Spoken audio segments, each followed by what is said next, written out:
Ya, oke, mari kita sambung lagi pembahasan terkait side story manhwa Solo Leveling. Nah, pada pembahasan sebelumnya berakhir saat memperlihatkan bagaimana David menemui Nona Selner untuk meminta petunjuk terkait dengan pemuda Asia yang menghancurkan kawanan monster. Dan setelah kejadian tersebut, kita akan kembali dibawa ke kehidupan normal dari Sung Jin Woo.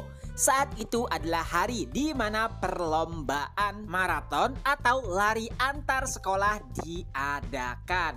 Nah, di sini nantinya Sung Jin Woo akan bertemu dengan orang-orang tak terduga. Yang pertama, setelah sekian lamanya, akhirnya Sung Jin Woo kembali bertemu dengan Kim Chul alias Iron. Ia bahkan tidak pernah membayangkan jika Kim Chul berasal dari sekolah yang akan menjadi musuhnya nanti.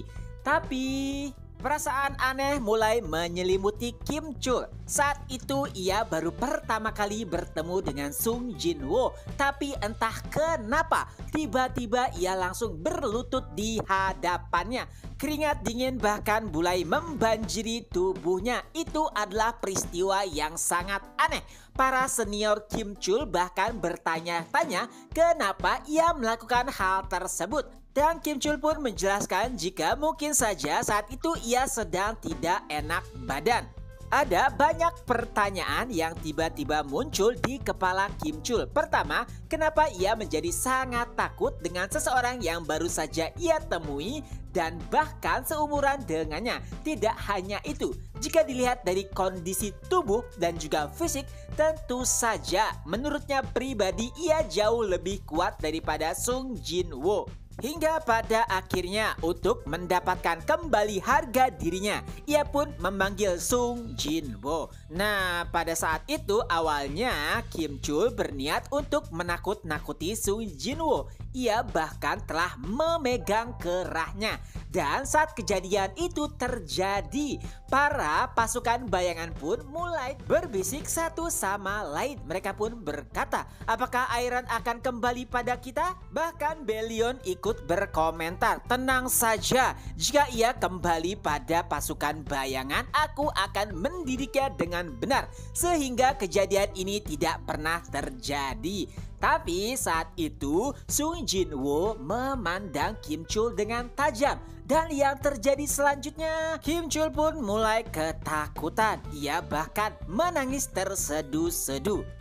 Nah, di sini pada awalnya Sung Jin Woo itu takut jika Kim Chul tiba-tiba mengingat masa lalunya. Tapi ternyata itu salah. Akhirnya Jin Woo pun mengambil sebuah kesimpulan jika hanya mereka yang pernah berbagi ingatan dengan Sung Jin Woo saja yang kemungkinan bisa mengingat masa lalu. Dan tentunya itu hanya mengacu kepada dua orang. Pertama, Woo Jin Chul sebagai Presiden Asosiasi Awaken Korea. Yang kedua adalah Nona Selner. Nah, kedua karakter ini pernah berbagi ingatan kepada Sung Jin Woo. Oleh sebab itulah ia yakin jika hanya dua orang tersebut saja yang bisa mengingat masa lalu. Dan setelahnya, Sung Jin Woo pun memutuskan untuk menanamkan ingatan baru kepada Kim Chul. Itu semua agar Kim Chul tidak merasa ketakutan lagi saat bertemu dengan Sung Jin Woo. Tapi saat itu juga Jin Woo pun mengingat hari perpisahannya dengan Kim Chul sebelum menggunakan cawan suci. Saat itu Kim Chul ataupun Iron nangis terseduh-seduh karena itu adalah hari perpisahan mereka. Oleh sebab itulah Jin Woo berkata kepada Kim Chul, jangan bersedih, kau merupakan salah satu orang yang bertarung untuk mempertahankan dunia. Dengan itu Jin Woo pun meninggalkan Kim Chul. Selanjutnya Jin Woo pun bertemu dengan Cha Hae-in. Ia juga merupakan salah satu atlet yang ikut pada kompetisi ataupun lomba lari tersebut. Saat itu kaki Cha Hae-in sedang sakit. Jin Woo pun mengetahui hal tersebut. Lalu ia pun mendekati Cha Hae-in dan setelah sedikit berbasa-basi, Jinwoo pun menyentuh pergelangan kaki Cha Hae-in dan setelahnya luka yang ada pada Cha Hae-in pun tiba-tiba sembuh. Tentu saja itu membuat dirinya terkejut. Dan saat Jinwoo ingin meninggalkan Cha Hae-in, tiba-tiba ia pun bertanya, apakah kita pernah bertemu sebelumnya? Dan Jinwoo pun menjawab, jika kau bisa mengalahkanku nanti aku akan menceritakan semuanya kepadamu.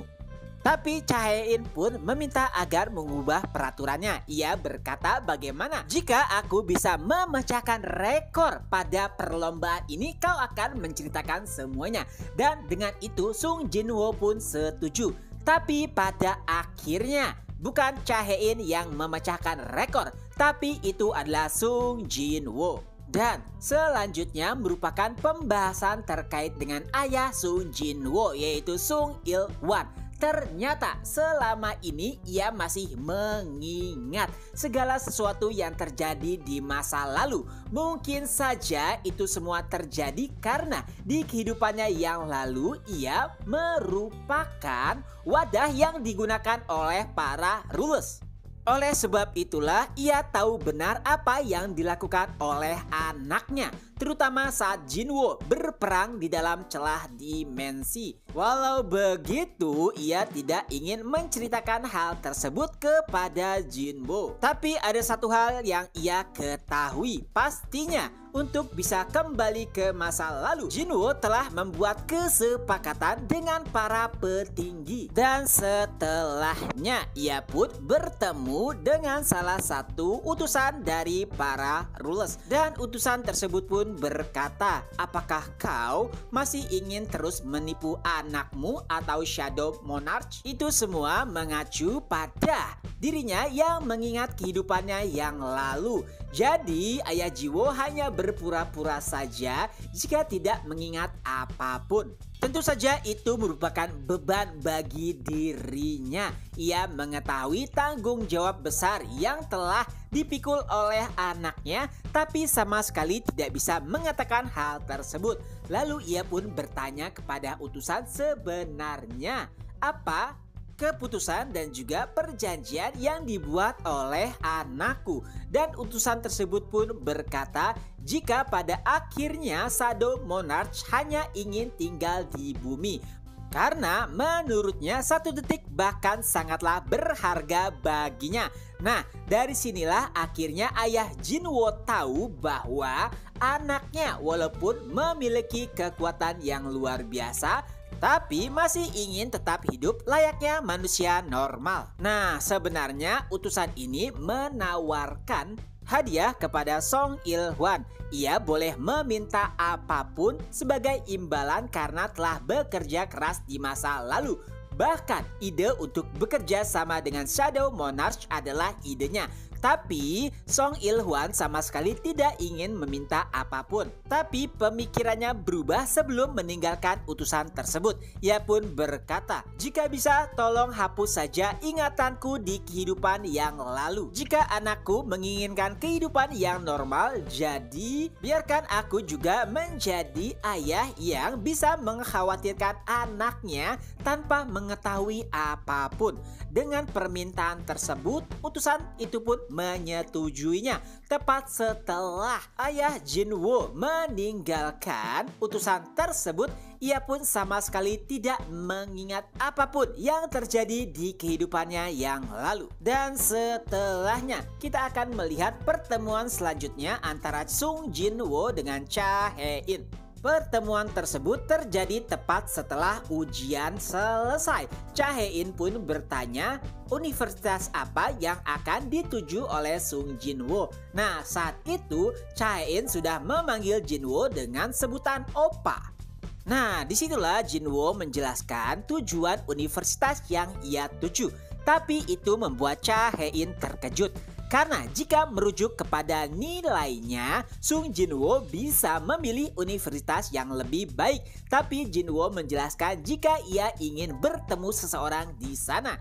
Tentu saja itu membuat Cha Hae-in cemburu. Ia pun bertanya apakah itu wanita dan Jinwoo pun menjawabnya, entahlah.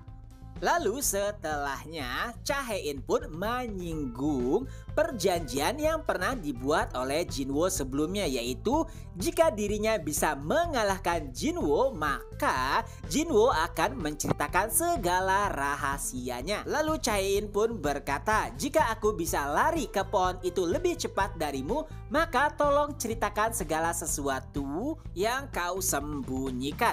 Dan Jinwoo pun menyetujui hal tersebut. Tapi sebelum mereka memulai, Cha Hae-in pun mendekati Jinwoo dan berbisik, "Opa, jika kau menyukaiku, maka jangan bergerak." Dan dengan perkataan tersebut, Sun Jiwoo pun sama sekali tidak bergerak hingga akhirnya Cha Hae-in lah yang menang. Dan setelahnya, hal romantis pun mulai terjadi. Jinwoo pun mulai mendekati Cha Hae-in dan menciumnya. Tapi sebelum itu ia memerintahkan seluruh pasukan bayangan untuk tutup mata. Dan itu adalah hari terakhir di kehidupan muda Sung Jinwoo. Karena pada novel selanjutnya kita akan melihat 12 tahun setelahnya, di mana saat itu Jinwoo sudah menikah dengan Cha Hae-in. Oke, itu saja dulu untuk video kali ini. Semoga terhibur. Ketemu lagi di next video. Bye bye.